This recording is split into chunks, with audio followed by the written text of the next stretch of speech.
अस्सलाम वालेकुम। क्या हाल है जी? आवाज़ आ रही है आप लोगों को? Am I audible? Okay, great, welcome back. So environmental analysis में हम लोगों ने कल बात का आगाज़ किया था, so we will continue with that. Macro environmental analysis कैसे कंडक्ट करते हैं, और इसके दो इम्पॉर्टेंट फ्रेमवर्क्स, एक है पेस्टल एनालिसिस और दूसरा है diamond model. So we will have a quick discussion on these two models as well.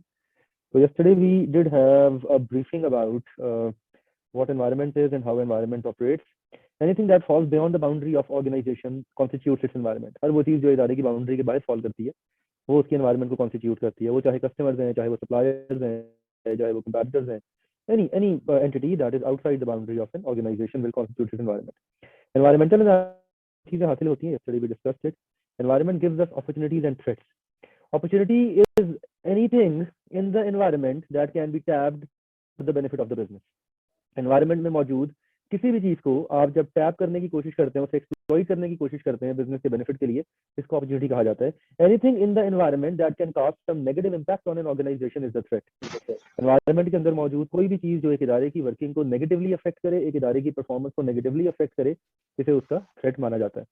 Now, it is possible that one element in the environment might pose an opportunity for some and might become a threat for some.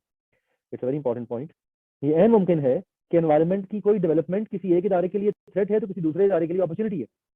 It is entirely possible that a development in the environment might pose an opportunity for an organization, and at the same time, it also might poses a threat for some other organization. For example, 19 COVID-19 एक environmental change है। अब बहुत सारे इदारों ने इसको opportunity के तौर पे लिया और इससे अपनी बिजनेस एक्टिविटीज को डेवलप किया और इसको मटीरियलाइज किया, और बहुत सारे बिजनेसेस जो हैं उनके लिए ये थ्रेट बन गया।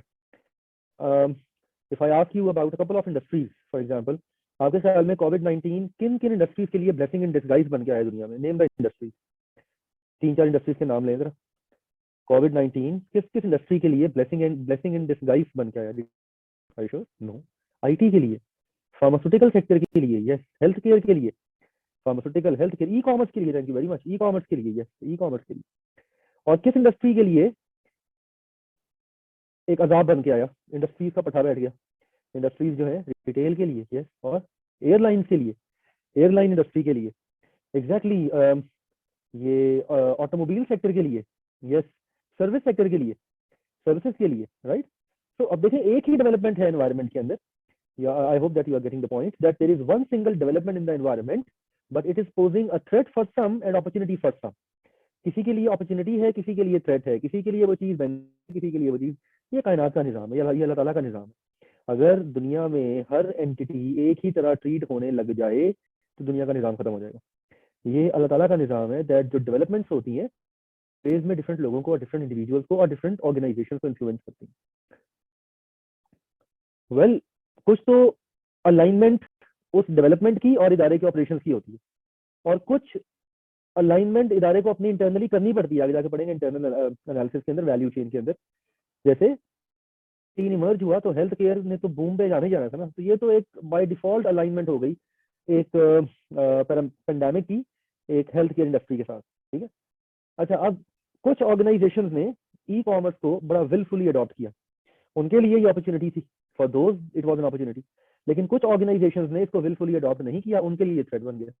तो ये आपके रिस्पॉन्स पे भी डिपेंड करता है। एज एन ऑर्गेनाइजेशन आपका रिस्पॉन्स भी डिफाइन करता है कि ये अपॉर्चुनिटी है या ये थ्रेट है। As an organization the response also determines that whether it is going to be a threat और it is going to be an opportunity. Sorry to me, आप रिस्पॉन्ड कैसे करते हैं इसके ऊपर, राइट? एनीहाउ, सो दो मॉडल्स हैं, PESTEL and diamond. We will start our discussion from PESTEL analysis. PESTEL analysis is a combination of 6 factors: political environment, economical environment, socio-cultural environment, technological environment, ecological environment, legal environment।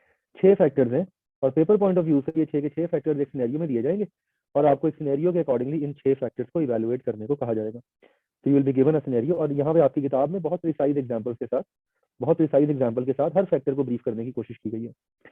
तो we have political factors, we have economic factors, we have socio-demographic or socio-cultural factors, we have technological factors, we have ecological factors are basically the physical environmental factors।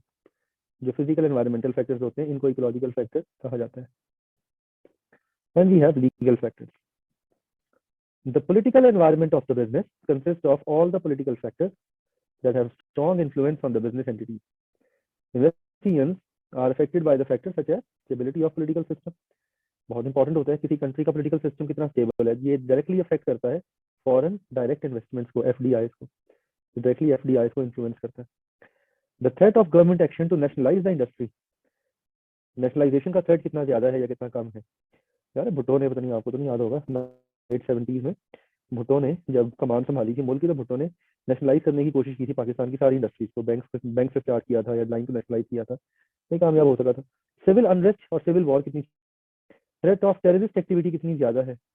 What is the threat of terrorist activity. So all of these are various political factors that may have a direct impact on the business activity in a country. तो political stability देखनी होती है, most importantly political stability देखनी होती है, क्योंकि जब political stability ज्यादा होगी that would cast a positive impact on the business activity in the country. ठीक है ना. Brexit, no, I don't think so. I'm not sure. Brexit is not a political factor. Not sure. No. Political factors primarily directly government के साथ, government की regulation या government के overall जो मकासद हैं. जैसे इसकी एग्जांपल देखें, इसकी मिसाल देखें. Google has to access the prevailing political environment in a country and its influence on the information dissemination. Country information dissemination पे गवर्नमेंट का कंट्रोल वेरी करता है कंट्री टू कंट्री.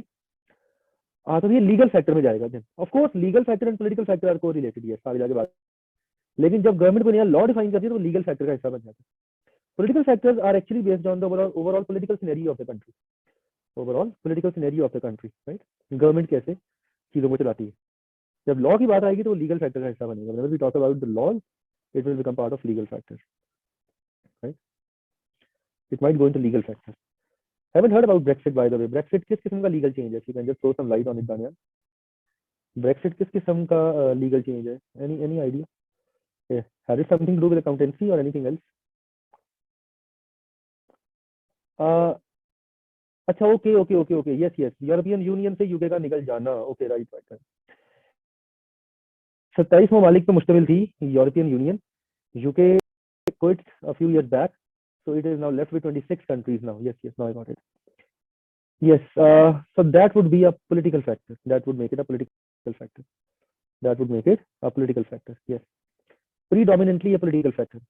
उसकी वजह से लॉज भी चेंज हुए होंगे, उसकी वजह से नए कवानीन फॉर एग्जांपल लॉन्च हुए होंगे. माइट बी पॉसिबल नई कॉन्स्टिट्यूशन से वो आपने डेवलप किए हो. So that might also have an impact on the legal factor as well. That might have also an impact on the legal factor, right. So yes, दोनों में आप इसे काउंट कर सकते हैं. लेकिन खैर टिपिकली इतनी टेक्निकल ग्राउंड्स के ऊपर आप नहीं की जाएगी, क्वेश्चनिंग ब्रॉड लेवल पे की जाएगी. पॉलिटिकल स्टेबिलिटी क्या होती है, पॉलिटिकल इन्फ्लुएंसेस क्या होते हैं, आपसे किसी स्पेसिफिक मूवमेंट के हवाले से क्वेश्चन नहीं पूछा जाएगा. So don't worry. Yes, example के तौर पे it's a good thing to you have in mind, but you might never be asked a question based on any particular movement, right. You might not be asked